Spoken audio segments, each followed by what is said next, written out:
Bismillahirrahmanirrahim. Assalamualaikum warahmatullahi wabarakatuh. Di sini kami dari kelompok 1 ingin mempresentasikan hasil diskusi kerja kami yaitu tentang tata ekologis kota. Pertama-tama di sini perkenalkan saya Evan Firmansyah, lalu ada Susi Haryani, dan lalu ada saya. Langsung saja kita ke materi.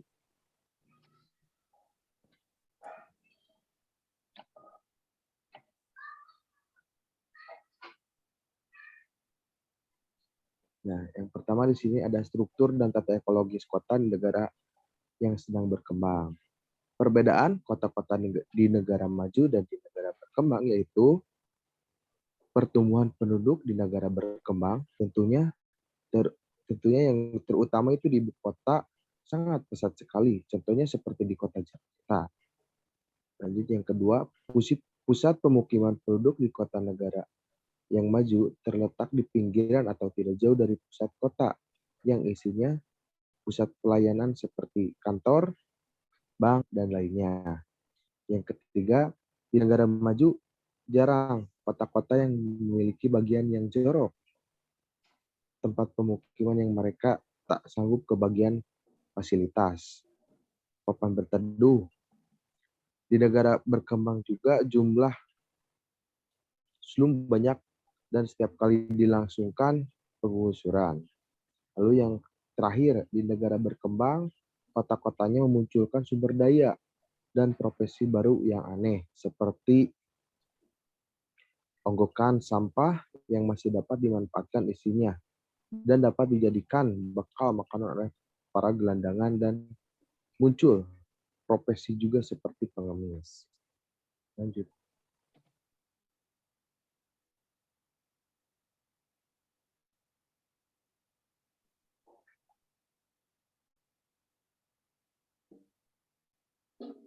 Nah, lalu ada urbanisasi tanah dan perluasan kota.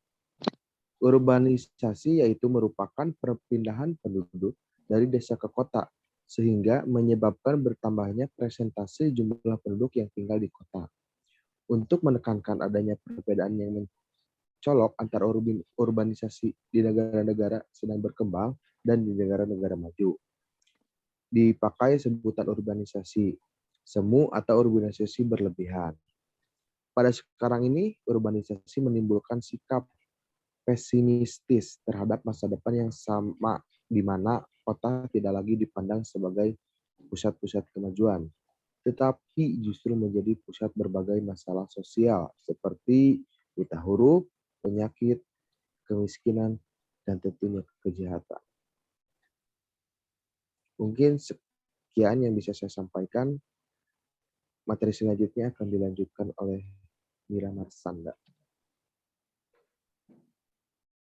Nah, yang selanjutnya involusi kota di Asia Tenggara. Pada tahun 1974,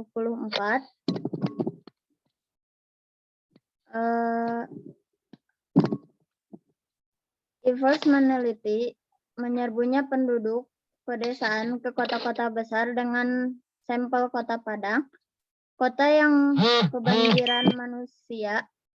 Dari pedesaan itu menurutnya juga menderita involusi kota.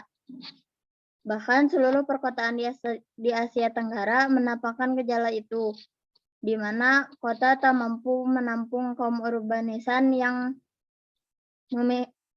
semakin banyak.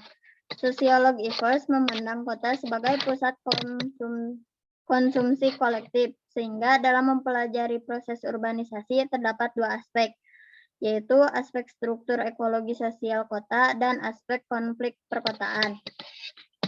Aspek ekologi sosial kota merupakan perbedaan kaya dan miskin nampak menonjol di kota-kota negara berkembang, karena kedua kelompok itu terdapat atau tempat tinggalnya berdekatan, maka sukar untuk menyusun pengelompokan regional kota menurut kenyataan konsentrasinya masing-masing kelompok.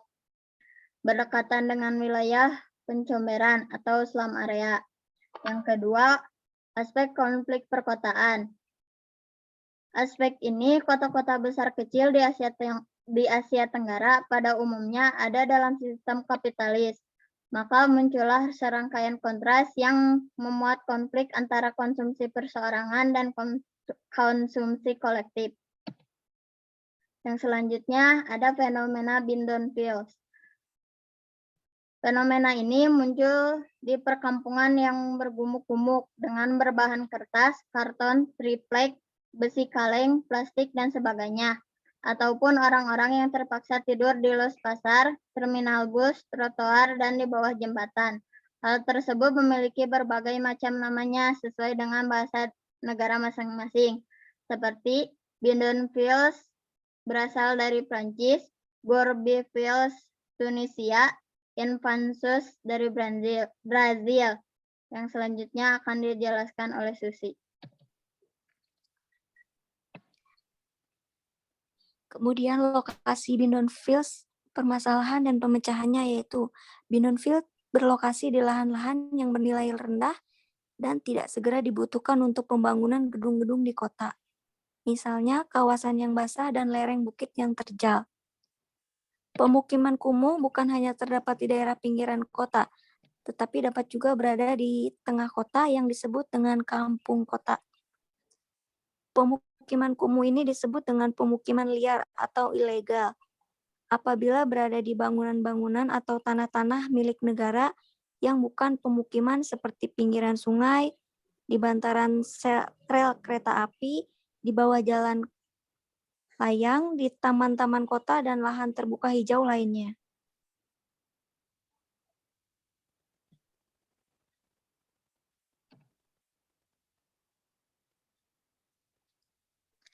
Berikut ini merupakan kriteria-kriteria pada setiap indikator. Indikator kekumuhan yang dapat dilihat pada gambar dan antara berikut ini ketentuan dalam pemilihan perencanaan penanganan kawasan kumuh. 1. Klasifikasi kekumuhan ringan dengan status lahan ilegal, pola penanganan adalah pemukiman kembali. Kedua, klasifikasi kekumuhan berat dengan status lahan legal, pola penanganan adalah peremajaan. 3. Klasifikasi kekumuhan berat dengan status lahan ilegal, pola penanganan adalah pemukiman kembali. 4. Klasifikasi kekumuhan sedang dengan status lahan ilegal, pola penanganan adalah peremajaan. 5. Klasifikasi kekumuhan sedang dengan status lahan ilegal, pola penanganan adalah pemukiman kembali.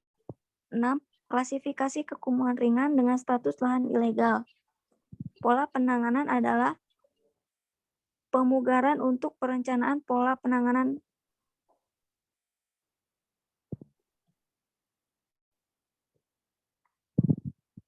Penghuni liar di Indonesia. Kampung-kampung kaum miskin di kota-kota Asia Tenggara termasuk Jakarta, para penarik becak, pekerja pabrik, pedagang kaki lima, itu semua harus mengalami bahwa tanah untuk mendirikan rumah yang cukup dekat dengan tempat kerja mereka.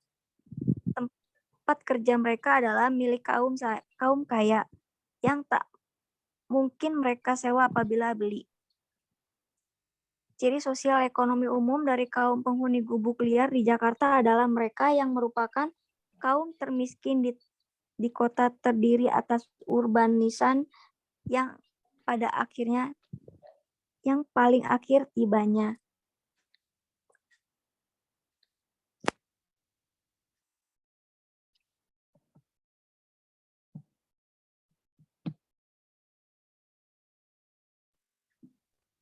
Mungkin dicukupkan sekian yang bisa kelompok kami sampaikan. Mohon maaf atas kekurangan dan apabila ada kesalahan. Wabillahi taufiq wal hidayah. Wassalamualaikum warahmatullahi wabarakatuh.